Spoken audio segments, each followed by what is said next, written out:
Olá, bom dia a todos. Sejam muito bem-vindos a mais uma palestra do primeiro CONAAG. Me chamo José Nascimento, sou nutricionista, doutora em Ciência e Tecnologia de Alimentos pela Universidade Federal da Paraíba. Desde 2013, atuo no estudo dos compostos bioativos, com ênfase em peptídeos bioativos, e atualmente sou professora do Instituto Federal Baiano na área de Ciência e Tecnologia de Alimentos.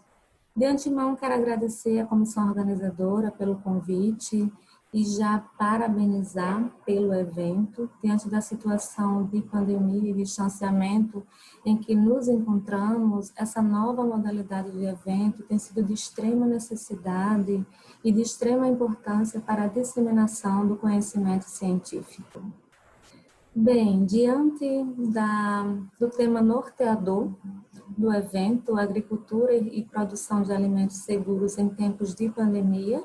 eu me propus a falar sobre o potencial dos subprodutos agroalimentares como fontes de compostos bioativos, com ênfase em peptídeos bioativos. Antes de começar a falar sobre esse potencial dos resíduos que são gerados, eu quero chamar a atenção para o setor agroalimentar e sua essencialidade para manter o abastecimento do suprimento alimentar para a população. Diante do momento de pandemia, muitos setores foram obrigados a interromper suas atividades para diminuir a aglomeração e evitar a disseminação do novo coronavírus, porém o setor agroalimentar não pôde parar e manteve o seu trabalho ativo para que o alimento pudesse chegar até as nossas mesas. E esse setor, ele reúne os segmentos de produtos alimentícios, assim como a fabricação de bebidas alcoólicas e não alcoólicas. Nesse primeiro slide aqui eu elenquei algumas dessas atividades realizadas pelo setor agroalimentar, para que a gente possa realmente perceber a importância desse setor para manter o suprimento de alimentos, que vai desde o abate e fabricação de produtos cárneos, envolve extração de óleos de origem vegetal ou animal,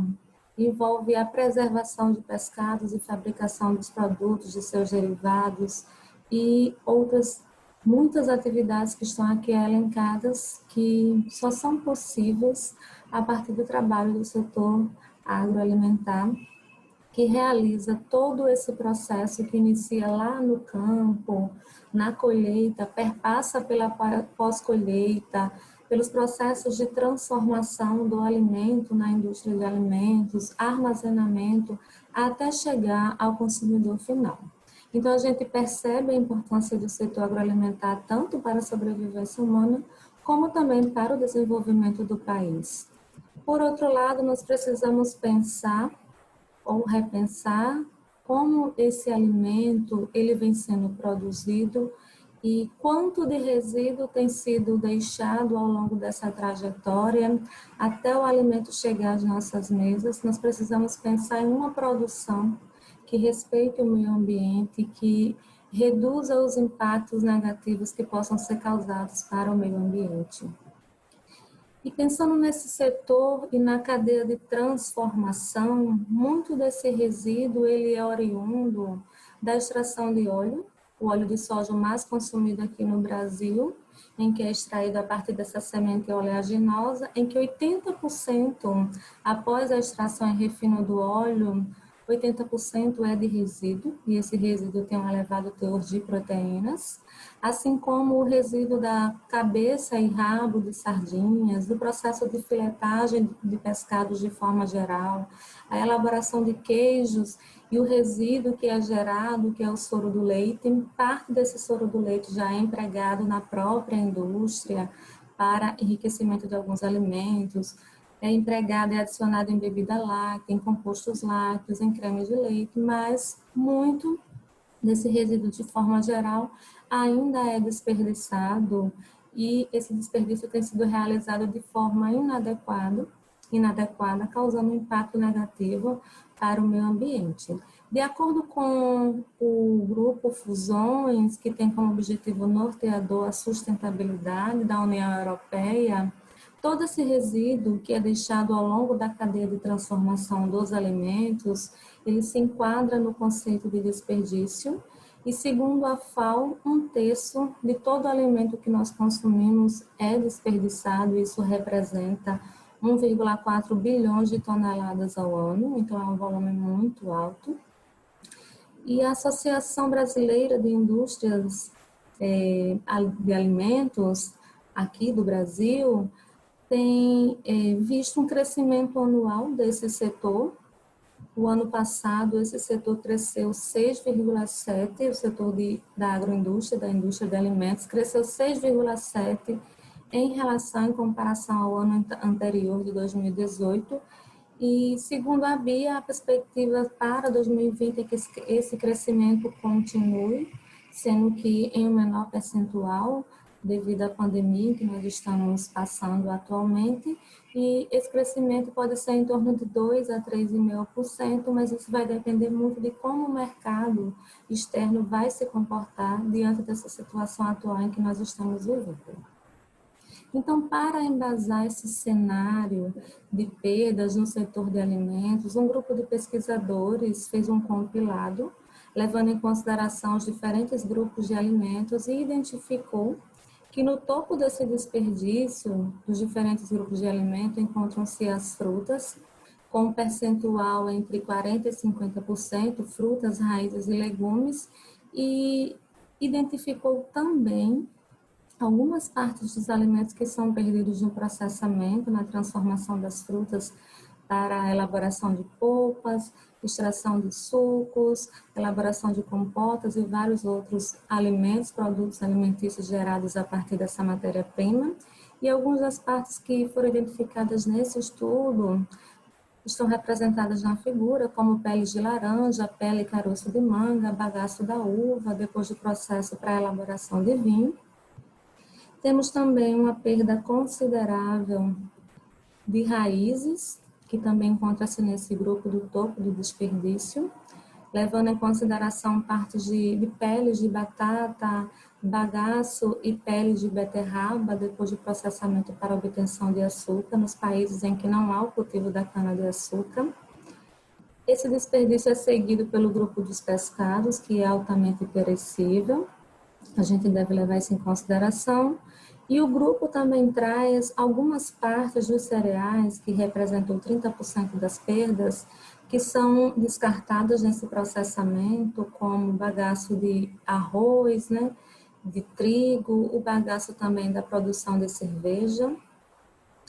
E dentro do grupo dos 20%, encontram-se as oleaginosas, carnes e laticínios, em que já se esperava, né, que a torta desengordurada, o bagaço após a extração do óleo de soja e óleo de girassol, assim como o bagaço da oliva após a extração do azeite de oliva, estão dentro desse percentual de 20% de perdas. Esse estudo também trouxe a informação de que os países em desenvolvimento, como já era esperado, eles têm um crescimento muito maior do resíduo e de todo o desperdício que é gerado em comparação com os países em desenvolvimento. Quanto maior é a produção de alimentos, né, quanto mais esse setor cresce, atrelado a isso, cresce também o volume de resíduo e desperdício que vai sendo gerado ao longo dessa cadeia de produção de alimentos. Na Europa já é uma tendência essa valorização dos subprodutos e como alternativas, algumas das empresas, das indústrias já fazem a aplicação, o uso desses resíduos a partir da obtenção dos compostos que são considerados bioativos ou que agregam valor nutricional aos alimentos, podendo ser adicionados na indústria de alimentos, de produtos farmacêuticos, de cosméticos, dentre outras indústrias que têm comprado essa ideia. E de acordo com a Comissão Europeia, a recomendação é que esses resíduos eles sejam geridos de melhor forma, como um recurso economicamente viável, porque eles estão disponíveis tanto em grande quantidade e também com um preço muito baixo, sendo vendido pelas indústrias de alimentos, porque para a indústria fica muito mais dispendioso o descarte adequado do que vender esse resíduo para uma outra indústria ou um instituto de pesquisa que tenha interesse nessa busca, na pesquisa pelos compostos bioativos ou nutrientes que podem estar presentes, que podem estar sendo descartados a partir desse descarte de resíduos. Porém, essa busca pelos compostos bioativos, a partir da utilização de resíduos, considerando esse produto como um subproduto que vai gerar um produto mais à frente, ou pode ser adicionado a um alimento, existe um desafio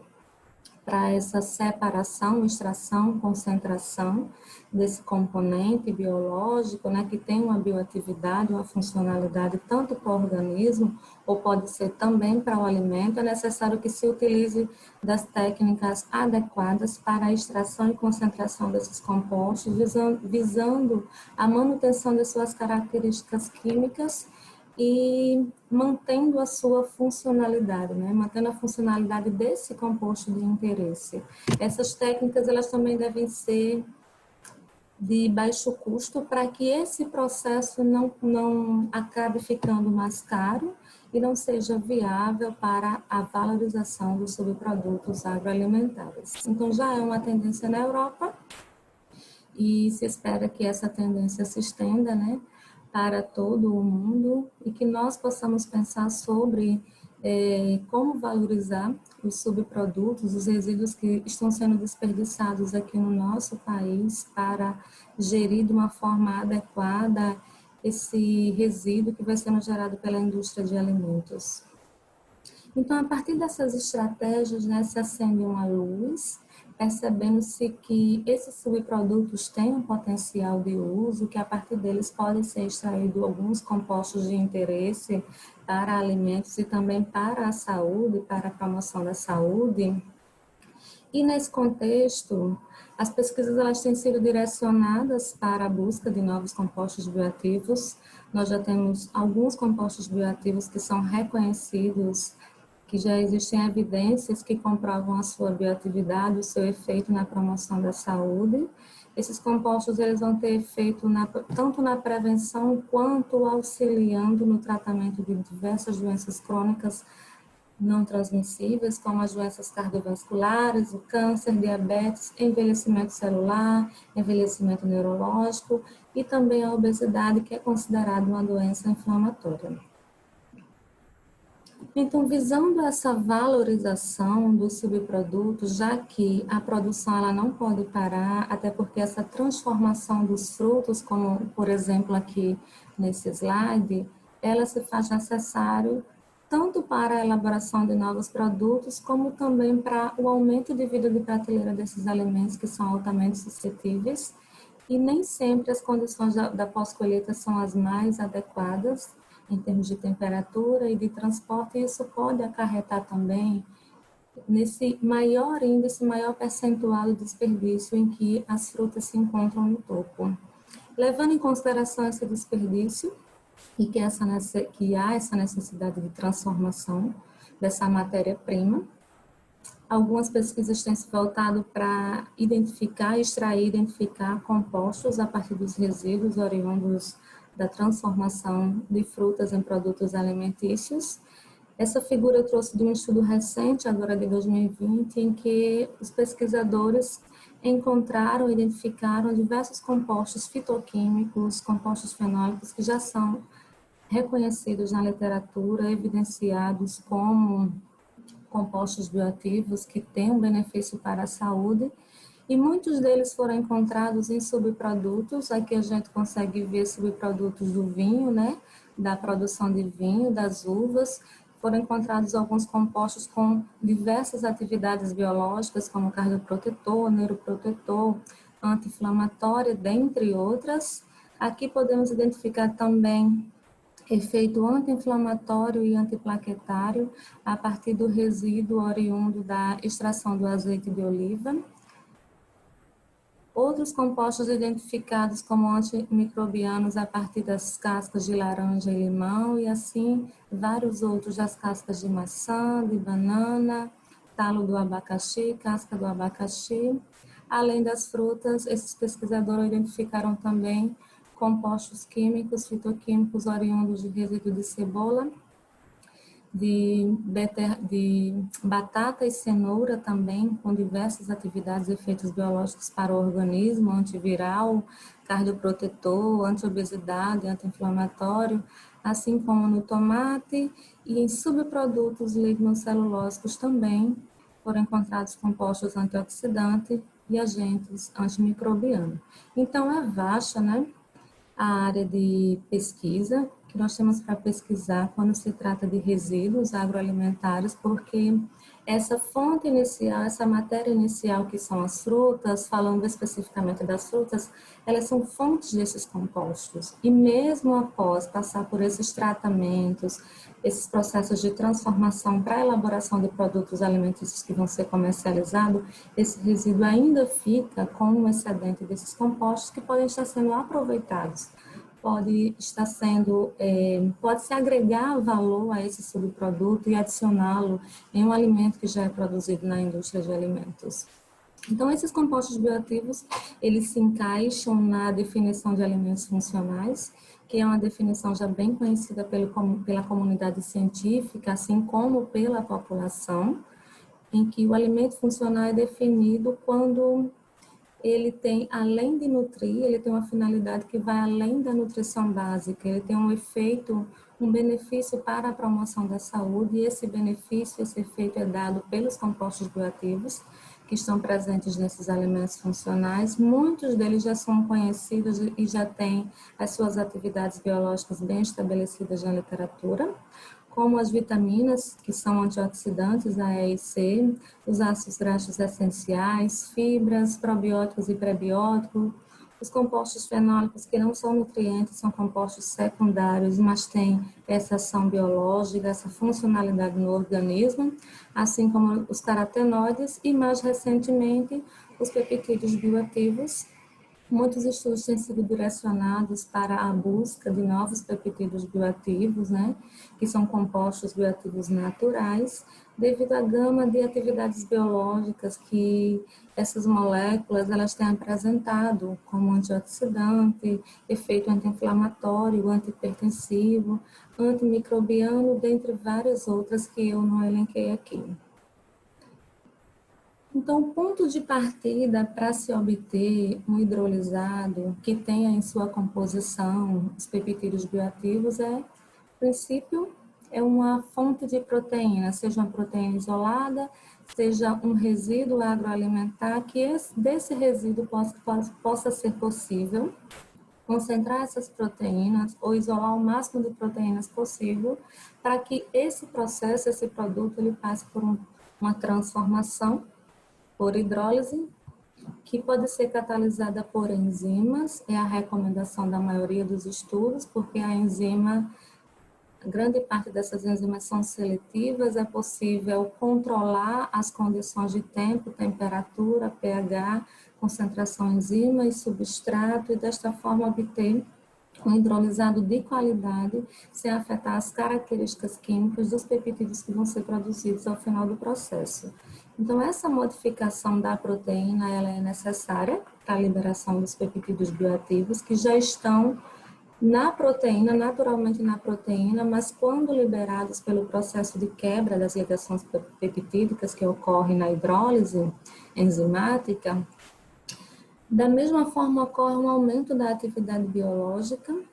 e essa atividade biológica ela está intrinsecamente ligada à composição e sequência dos aminoácidos presentes nos peptídeos gerados, assim como está relacionada com o peso molecular. Vários estudos referem que quanto menor é o peso molecular, quanto menor esse peptídeo, maiores são as chances desse peptídeo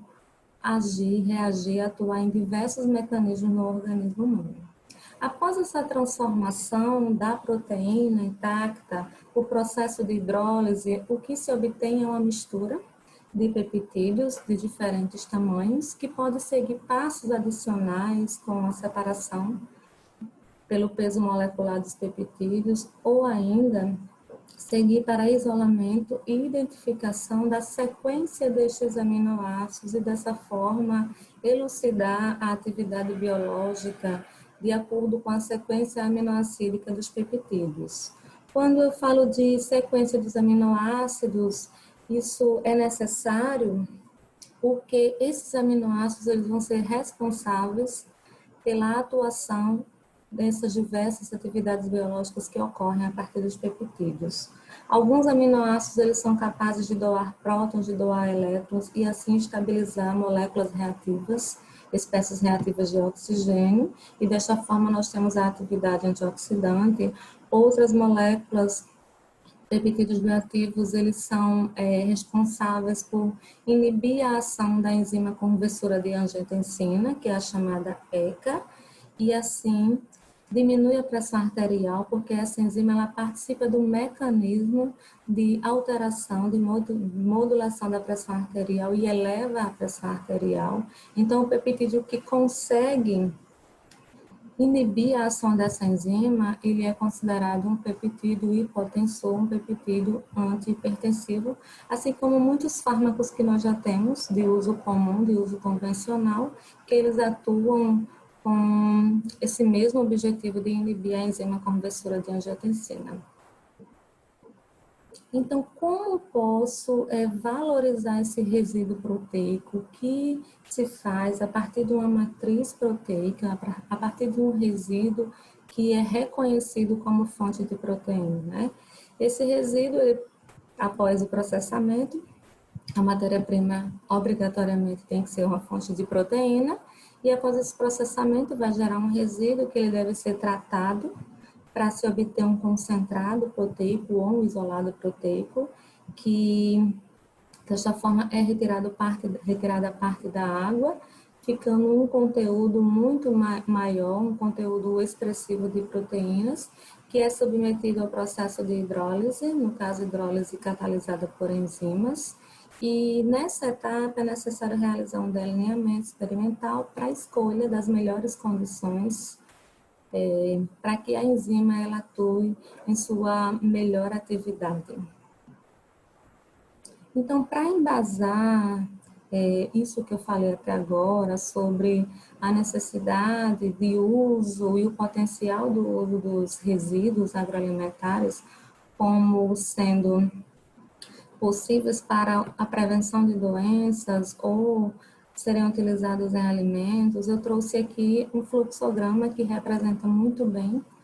esse passo a passo para a obtenção de hidrolisado e de peptídeos para a produção em larga escala na indústria de alimentos. Esse estudo foi realizado com o soro do leite. O soro do leite já vem sendo estudado há muito tempo, há mais tempo, em relação a outros subprodutos. Ele já é comercializado isolado, concentrado, sendo que os estudos têm mostrado que essa proteína, quando hidrolisada, tem um aumento da sua atividade biológica, esse efeito é potencializado.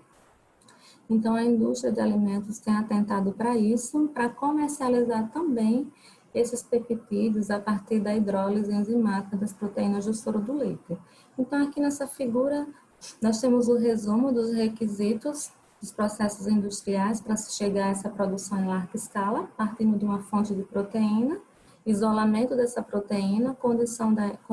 da enzima, escolha e condições da enzima, realização da hidrólise, submissão desse hidrolisado para análise in vitro da atividade biológica, né, de sua bioatividade, seguindo assim para passos de purificação e isolamento, sempre acompanhando essa bioatividade, fazendo uma triagem da bioatividade dos peptídeos, podendo seguir para identificação dos peptídeos isolados por espectrometria de massas, identificação da sequência dos aminoácidos, confirmação dos resultados in vitro, em vivo em modelo animal e também humano, para que esse produto ele possa ser liberado legalmente para ser comercializado.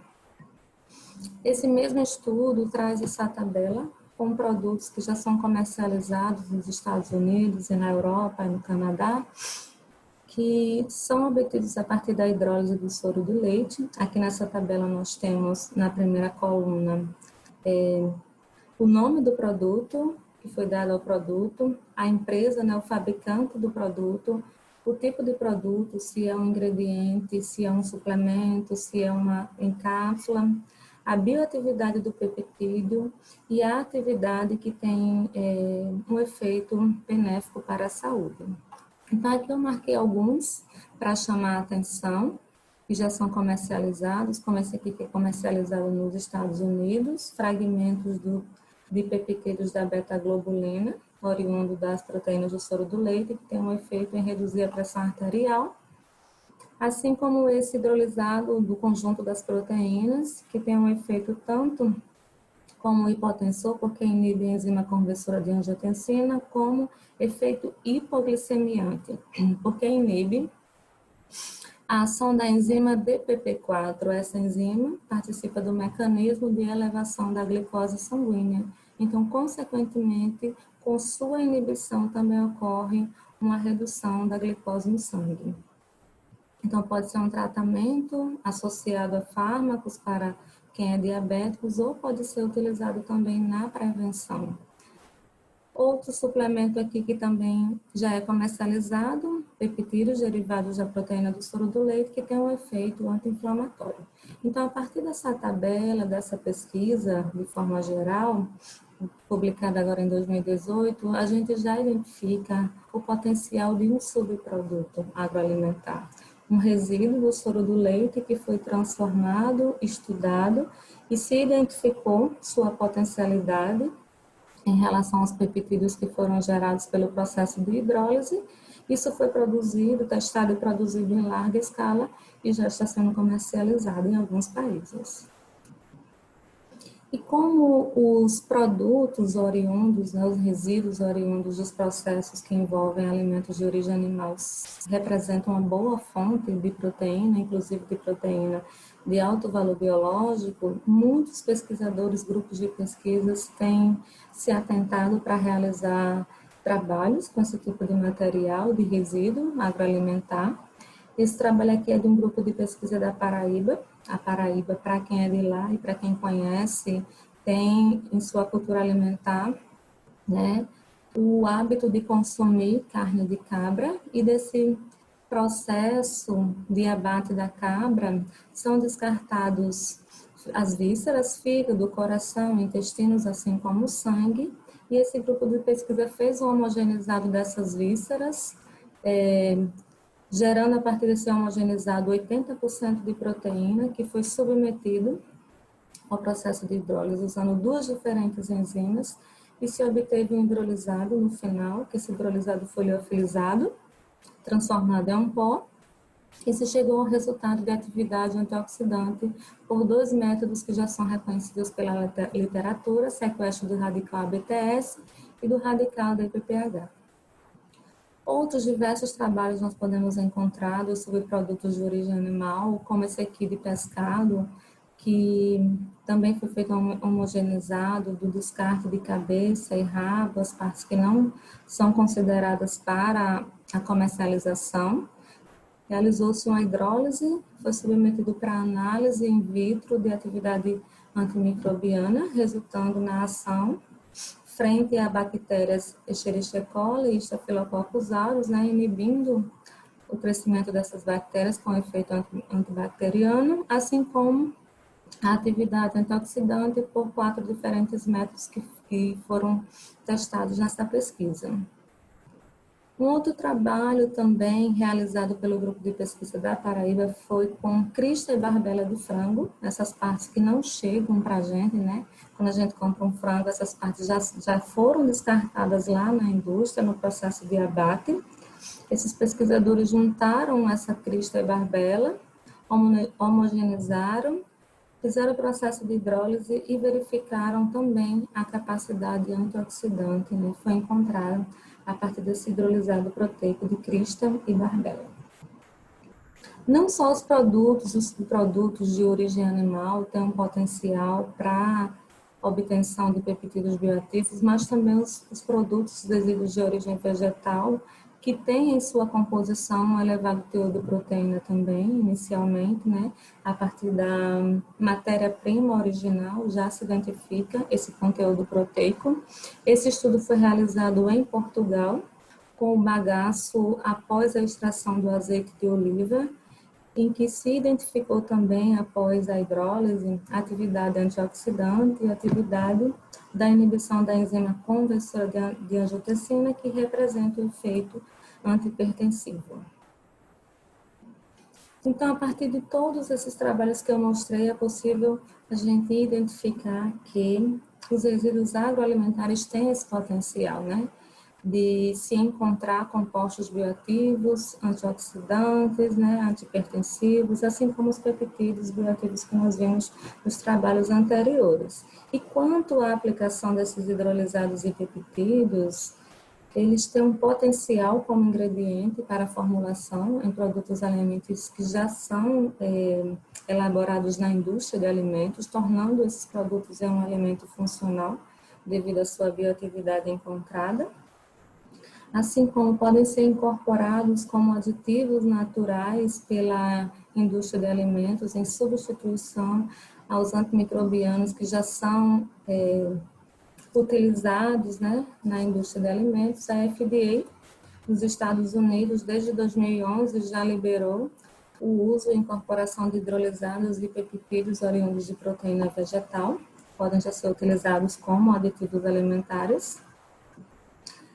Uma outra aplicação pode ser como fármacos, em substituição a alguns antibióticos que já foram identificados como que não produzem mais o mesmo efeito para determinadas bactérias. Bactérias já são resistentes a esses antimicrobianos, a esses antibióticos, então pode-se utilizar, claro que após diversos testes e comprovação do efeito em vivo, é que esses hidrolisados ou o peptídeo isolado pode ser utilizado como um fármaco ou para qualquer uma dessas outras aplicações.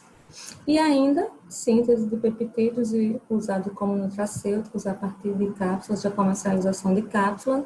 Isso já é uma realidade